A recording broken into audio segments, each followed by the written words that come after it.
Hello everyone. आज के इस सेशन में हम बात करेंगे रिटेल लाइफ साइकिल की। रिटेल लाइफ साइकिल एक ऐसा कॉन्सेप्ट है जो कि किसी रिटेल बिजनेस की पूरी लाइफ लाइन को दर्शाता है, जो कि हमारा स्टार्ट होता है इंट्रोडक्शन स्टेज से और एंड होता है हमारा डिक्लाइन स्टेज पे। रिटेल लाइफ साइकिल एक तरह का मिरर कॉन्सेप्ट है हमारा प्रोडक्ट लाइफ साइकिल थ्योरी का, जिसमें हम फोकस करते हैं किसी स्टोर के ऊपर या फिर एक रिटेल बिजनेस के ऊपर कि किस तरह से किस समय पर हमारा जो रिटेल बिजनेस है वो इंट्रोड्यूस हुआ है और किस तरह से वो ग्रोथ और मेच्योरिटी स्टेज में पहुंचा है और देन आफ्टर वो डिक्लाइन स्टेज में आ गया है। Understanding the retail life cycle, जब हम रिटेल लाइफ साइकिल के कॉन्सेप्ट को अंडरस्टैंड कर लेते हैं तो हमें अपने बिजनेस प्लान को एक स्ट्रैटेजिक वे में फॉर्मुलेट करने में या उसे बनाने में हमें मदद मिलती है। साथ ही साथ हमें अपने रिसोर्सेज को किस तरह से एलोकेट करना है, कहाँ पर हमने कौन सी स्ट्रैटेजी यूज़ करनी है, कैसे हमें मार्केट के बदलते हुए कंडीशंस में रिएक्ट करना है, किस तरह से हमें कंज्यूमर की टेस्ट एंड प्रेफरेंसेस को चेंज करते हुए उन्हें हमें एक्सेप्ट करना है, हमें कौन सा प्लान किस टाइम पर लगाना है, ये सब कुछ हमें समझने में मदद मिलती है एक रिटेल लाइफ साइकिल के कॉन्सेप्ट से। तो यहाँ पर हमारे 4 तरह के स्टेज होते हैं रिटेल लाइफ साइकिल में। First one is the introduction stage, जिसे हम लॉन्च स्टेज भी कहते हैं, जहाँ पर किसी प्रोडक्ट का या फिर आपके किसी रिटेल बिजनेस का जन्म हुआ होता है। नेक्स्ट है हमारा ग्रोथ स्टेज, जहाँ पर हमारा जो रिटेल लाइफ साइकिल का जो कर्व है वो अपवर्ड जो है वो इंक्रीज़ होना स्टार्ट हो जाता है। देन होता है मेच्योरिटी स्टेज एंड लास्ट में आता है हमारा डिक्लाइन स्टेज। धीरे धीरे आगे वाली स्लाइड्स में हम इन्हें देखेंगे। ये हमारा रिटेल लाइफ साइकिल का डायग्राम है, जिसमें आप देख सकते हैं एक normal distribution bell shape curve है जो कि हमारे रिटेल को लाइफ साइकिल के चक्र को दिखा रही है। इधर हम देखेंगे तो सेल्स वॉल्यूम प्रेजेंट कर रहा है और आपका टाइम पीरियड दिखा रहा है। इसमें लॉन्च स्टेज है, लॉन्च स्टेज में हम देख सकते हैं कि जो हमारा ग्रोथ का पीरियड है, जो हमारी प्रॉफिट का पीरियड है वो बहुत ही ज़्यादा कम है और फिर धीरे धीरे करके जब हम ग्रोथ में जा रहे हैं तो हमारा प्रॉफिट इंक्रीज़ हो रहा है, मैच्योरिटी में एकदम स्टेबल हो गया है और डिक्लाइन में वो वापस डिक्रीज़ होना स्टार्ट हो गया है। तो ये हमारा रिटेल लाइफ साइकिल का डायग्राम है। नेक्स्ट हम आते हैं इंट्रोडक्शन स्टेज में। इंट्रोडक्शन स्टेज में क्या होता है कि जो हमारी ग्रोथ होती है वो एकदम स्लो रहती है, क्योंकि हम मार्केट में न्यू इंटर किए होते हैं। यहाँ पर हम क्या करते हैं, try to capture the market share, हम यहाँ पर मार्केट शेयर को कैप्चर करने की ही कोशिश करते हैं। यहाँ पर हम विभिन्न तरीक़ों की प्राइसिंग स्ट्रैटेजी भी लगाते हैं, जैसे कि पेनिट्रेशन प्राइसिंग। पेनिट्रेशन प्राइसिंग क्या होती है, जहाँ पर हम अपने प्राइस को एकदम लो रखते हैं for capturing the business attention as well as the consumer attention, जहाँ पर हम कंज्यूमर के अटेंशन को अपनी तरफ खींचने की कोशिश करते हैं और हम पेनिट्रेशन प्राइसिंग लगाते हैं।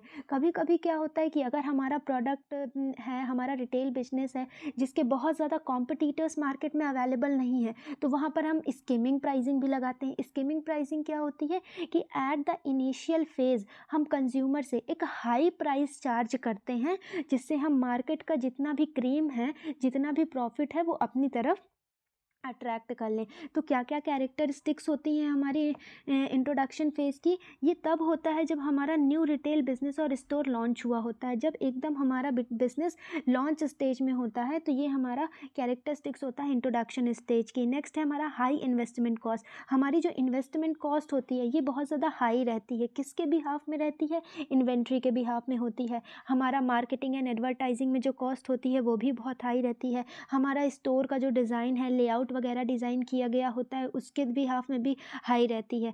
नेक्स्ट है हमारा सेल्स ग्रोथ इज़ लो, क्योंकि हम मार्केट में नए हैं और हमारे पास लिमिटेड कस्टमर है, कस्टमर हमें नहीं जानते हैं, there are lots of competitors are available. तो इसमें हमारी जो सेल्स की ग्रोथ रहती है वो एकदम लो रहती है या फिर कभी कभी डाउन रहती है, इनिशियल स्टेज में रहती है। प्रॉफिटेबिलिटी इज़ लो और negative due to the initial cost. Initial cost की वजह से जो हमारी प्रॉफिटेबिलिटी रहती है वो एकदम लो रहती है और समटाइम्स वो नेगेटिव भी हो जाती है। तो ये इंट्रोडक्शन स्टेज की कैरेक्टरिस्टिक्स होती हैं।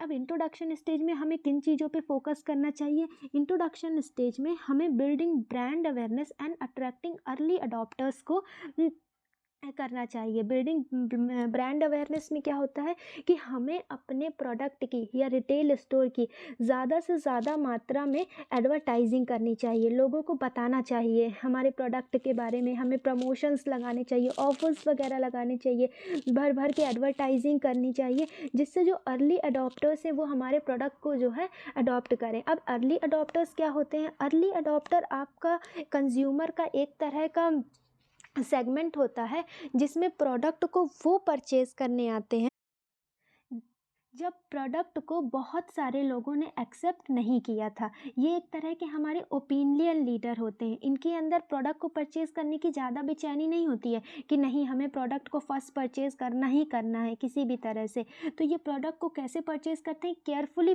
परचेज़ करते हैं, सोच समझ कर परचेज़ करते हैं। बहुत ज़्यादा इसकी एडवर्टाइजिंग देखेंगे, पॉजिटिव फीडबैक देखेंगे, तो फिर ये क्या करते हैं? इस प्रोडक्ट को परचेज़ कर लेते हैं। ये अर्ली अडॉप्टर होते हैं और ये हमारी लाइफ साइकिल में 13.5% का जो है वो रोल प्ले करते हैं। इसके बाद है हमारा establishing a strong market presence and customer base.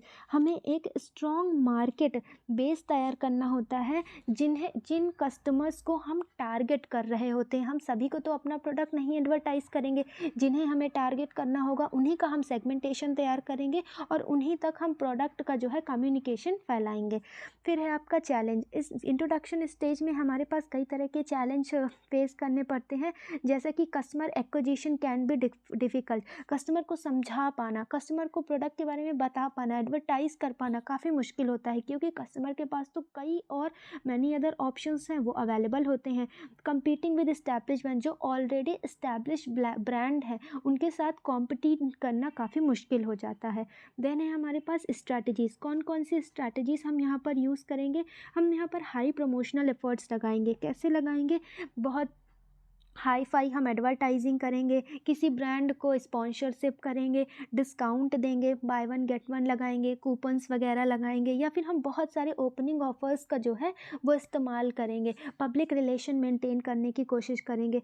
और कभी कभी क्या होता है, नीश मार्केटिंग का भी यूज़ करेंगे, किस लिए? अपने डेमोग्राफिक टारगेट को अट्रैक्ट करने के लिए। नेक्स्ट है हमारा ग्रोथ स्टेज। अब ग्रोथ स्टेज में क्या होता है? ग्रोथ स्टेज में जो हमारी रैपिड सेल्स रहती है वो धीरे धीरे इंक्रीज़ होने लगती है। कैसे? क्योंकि कस्टमर हमारे प्रोडक्ट को जानने लगते हैं और उसके बारे में जो है डिमांड करना शुरू कर देते हैं। तो इसमें क्या होता है कि हमारी रैपिडली राइजिंग सेल्स स्टार्ट हो जाती है और जो इसमें कॉस्ट रहती है वो एवरेज कॉस्ट लगने लगती है एज़ पर द कस्टमर। इसमें प्रोडक्ट कस्टमर्स के द्वारा एक्सेप्ट कर लिया जाता है और धीरे धीरे जो हमारी सेल्स होती है वो इंक्रीज़ होना स्टार्ट हो जाती है। और इसकी क्या कैरेक्टरिस्टिक्स होती हैं? एक्सपेंशन, ओपनिंग न्यू लोकेशंस और एक्सपेंडिंग प्रोडक्ट ऑफरिंग। हम ग्रोथ स्टेज में क्या कर सकते हैं कि हम और ज़्यादा एक्सपेंशन कर सकते हैं। एक्सपेंशन मतलब कि एक तरह से हम इन्वेस्टमेंट बिल्ड कर सकते हैं और अदर न्यू लोकेशंस पर हम अपने स्टोर को ओपन कर सकते हैं और ज़्यादा प्रोडक्ट की ऑफरिंग दे सकते हैं। और ग्रोथ स्टेज में जो कस्टमर्स होते हैं वो हमारे ब्रांड के साथ बहुत ज़्यादा फैमिलियर हो जाते हैं, वो हमारे ब्रांड को पहचानने लगते हैं।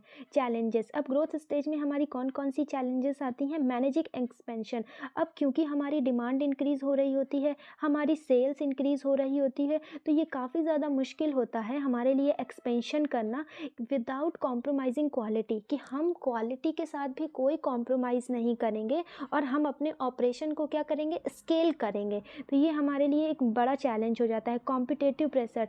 New competition entering in the market. जैसे कि हम कभी एंटर किए थे मार्केट में कॉम्पिटिटर्स के बीच में और हमें सर्वाइव करना मुश्किल हो रहा था, हम ग्रोथ स्टेज में हम भी उन्हीं कॉम्पिटिटर के बराबरी में आ जाते हैं, कि क्योंकि नए नए कॉम्पिटिटर्स जो होते हैं वो मार्केट में एंटर कर रहे होते हैं, तो ये हमारे लिए एक चैलेंजिंग फेज बन जाता है। नेक्स्ट है हमारा inventory and supply chain issues. Managing inventory and keep up to date is the very big tackle in the growth stage, कि हमारी सेल्स जो है वो कंटिन्यूसली क्या हो रही होती है? इंक्रीज़ हो रही होती है और हमारी डिमांड भी इंक्रीज़ हो रही होती है। तो हमें टाइम टू टाइम इन्वेंट्री और सप्लाई चेन को मैनेज करना काफ़ी मुश्किल हो रहा होता है, क्योंकि हम कस्टमर को बिल्कुल भी खाली हाथ जाने नहीं दे सकते हैं एट दिस स्टेज। नेक्स्ट है हमारी मैच्योरिटी स्टेज।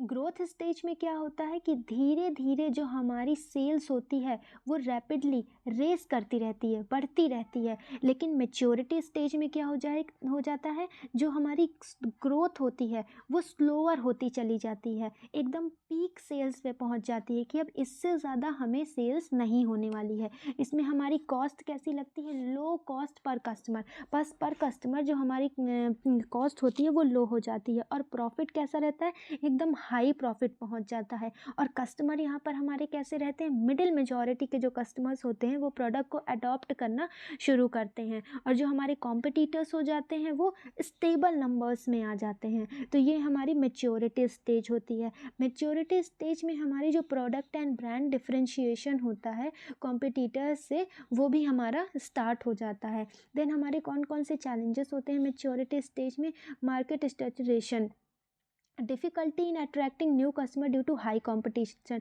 मेच्योरिटी स्टेज में हमारे पास काफ़ी ज़्यादा कॉम्पिटिशन अराइज हो चुका होता है, जिससे हमें काफ़ी डिफ़िकल्टी फेस करनी पड़ती है हमें अपने न्यू कस्टमर्स को अट्रैक्ट करने के लिए। कस्टमर लॉयल्टी एक बहुत बड़ा चैलेंज बन जाता है हमारे सामने, कि जो कस्टमर का रिटेंशन रेट होता है वो काफ़ी ज़्यादा लो चला जाता है। Pressure on high profit margin, increase competition lead to lower margin. जैसे जैसे कॉम्पिटिशन इंक्रीज होता जाता है, कस्टमर और ज़्यादा कॉम्पिटिटर्स के पास स्विच करना स्टार्ट कर देते हैं, जिससे हमारा जो मार्जिन रहता है वो लो हो जाता है। Innovation and differentiation, continuously involving to meet customer expectation and stay relevant. इसमें एक कंटिन्यूसली हमें क्या करना पड़ता है कि कस्टमर ये चाहता है कि ये कुछ इनोवेट करें, ये कुछ बनाते रहें। तो at the time of maturity stage में हमें अपने प्रोडक्ट में कुछ अल्टरेशन करने की ज़रूरत होती है, या फिर हमें अपने स्टोर में कुछ अल्टरेशन करने की ज़रूरत होती है, कुछ इनोवेट करने की ज़रूरत होती है, जो कि कस्टमर क्या कर रहा है, हमसे एक्सपेक्ट कर रहा है। तो ये मेच्योरिटी स्टेज होता है।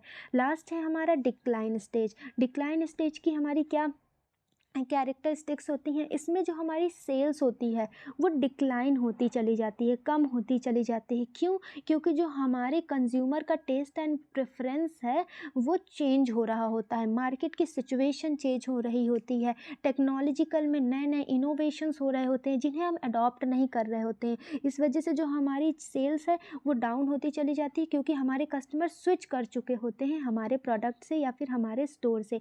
द रिटेल बिजनेस में फेस डिमिनिशिंग प्रॉफिट।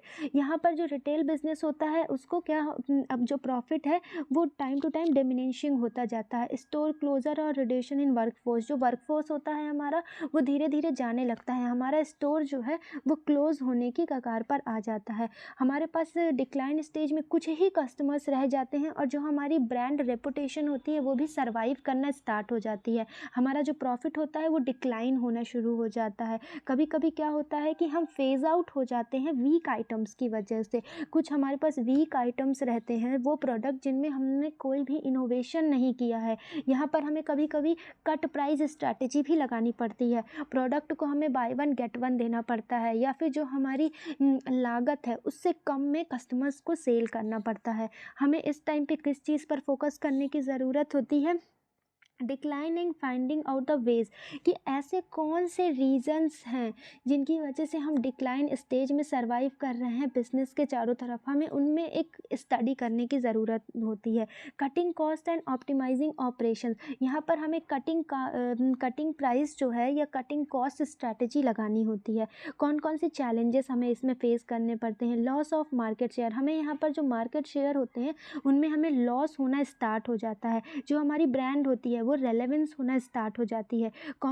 जो हमारे कॉम्पिटिटिव होते हैं वो हमसे ज़्यादा इनोवेटिव हो जाते हैं, हमसे ज़्यादा बेटर प्रोडक्ट ऑफर कर रहे होते हैं, हमसे ज़्यादा अच्छा बेटर शॉपिंग एक्सपीरियंस हमारे कंज्यूमर्स को प्रोवाइड कर रहे होते हैं, जिसकी वजह से वो हमसे हटकर दूसरे की तरफ चले जाते हैं।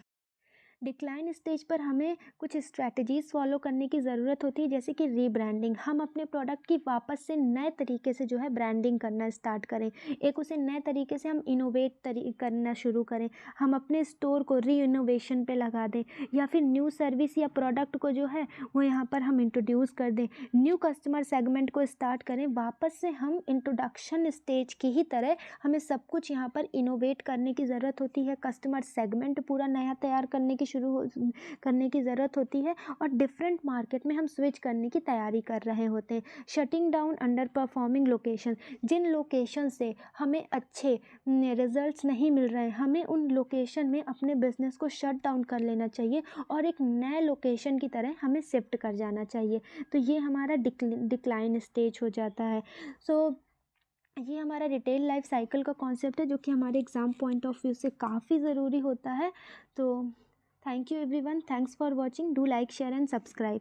अगर आपको कोई भी कॉन्सेप्ट समझ में नहीं आया है तो आप कमेंट सेक्शन में पिन करके मुझे बता सकते हैं। Thank you.